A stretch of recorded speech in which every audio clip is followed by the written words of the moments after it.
प्रयागराज में शंकराचार्य स्वामी अविमुक्तेश्वरानंद ने धरना किया खत्म। माघ मेले में बिना स्नान किए ही काशी के लिए हुए रवाना।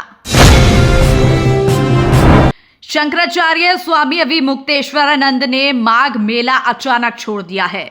आज माघ मेले को छोड़ने का फैसला करने के बाद शंकराचार्य प्रयागराज से काशी के लिए रवाना हो गए।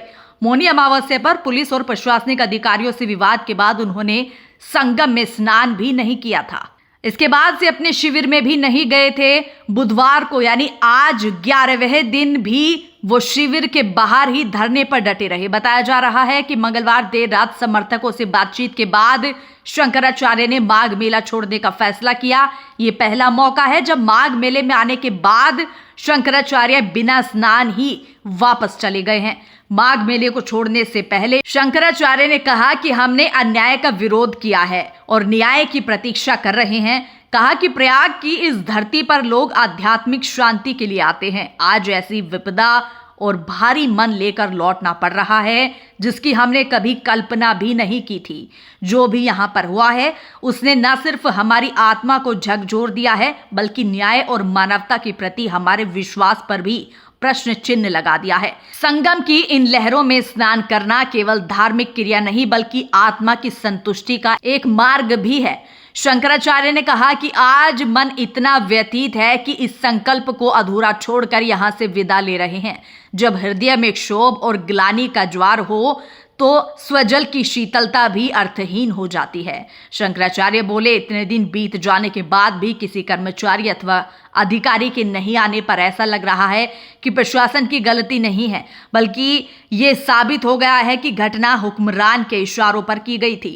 हत्या की आशंका पर जवाब देते हुए उन्होंने कहा कि 2-4 दिन मीडिया में खबरें चलेंगी, बाद में हम ही को दोषी बता दिया जाएगा। इन सब बातों से हम भयभीत होकर गोरक्षा की आवाज उठाना बंद नहीं करेंगे। और उन अनंतपरित प्रश्नों को छोड़कर जा रहे हैं। जो प्रयाग की इस हवा में तो विद्यमान रहेंगे ही, लेकिन पूरे विश्व में वायुमंडल में विद्यमान रहेंगे और उत्तर की प्रतीक्षा करेंगे। जो कुछ कहना था सब कहा जा चुका है। एक बात आपको बतानी है कि कल सायंकाल और आज प्रातःकाल प्रशासन की ओर से ब्रह्मचारी श्रीधरानंद जी के माध्यम से अखिल भारतीय धर्म संघ के श्रीमान जगजीतन पांडे जी की ओर से और हमारे मुख्य कार्याधिकारी श्रीमान चंद्र प्रकाश उपाध्याय जी के माध्यम से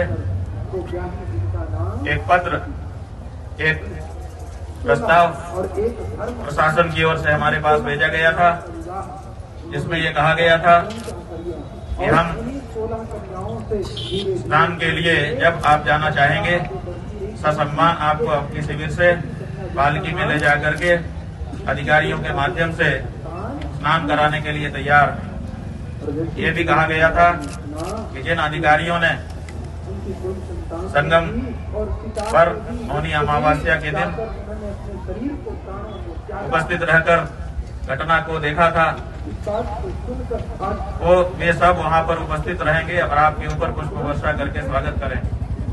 यह भी कहा गया था कि भविष्य में चारों शंकराचार्यों को मौनी अमावस्या पर स्नान के लिए हम एक SOP बनाएंगे। उसका प्रारूप भी आप अगर चाहेंगे तो आपको दिखाया जाएगा। लेकिन जो घटना की गई उसके बारे में क्षमा के एक भी शब्द नहीं थे।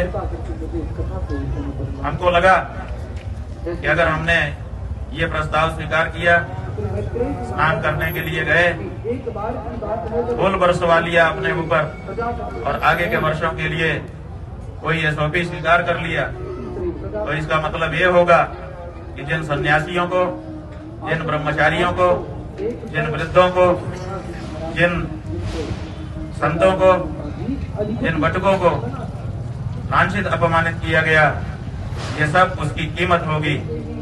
उसकी कीमत पर हम अपनी सुविधा और अपना सम्मान स्वीकार करने में असमर्थ रहे।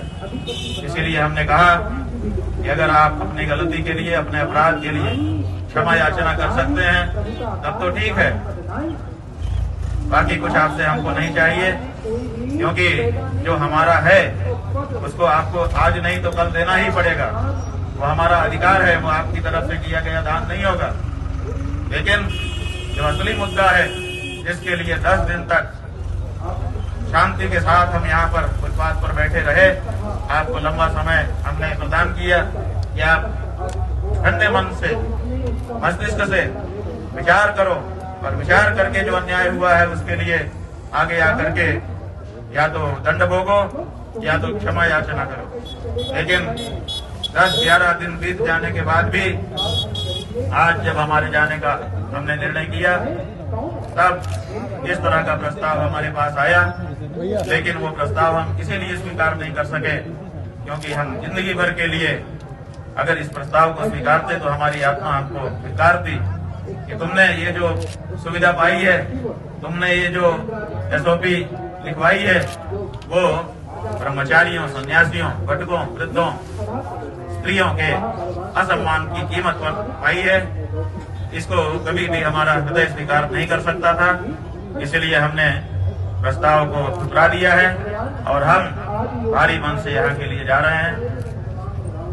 आप जो पूछेंगे हम सबका प्रश्न उत्तर करेंगे, लेकिन मन बोझिल है, इसलिए हम चाहेंगे कि आपके प्रश्नों और इस वक्तव्य के बीच में कम से कम कुछ क्षण का एक मौन हमारे बीच में रहे, जो साक्षी रहेगा कि जो मुगलों के समय नहीं हुआ वो तथाकथित हिंदू सरकारों के समय में हुआ है।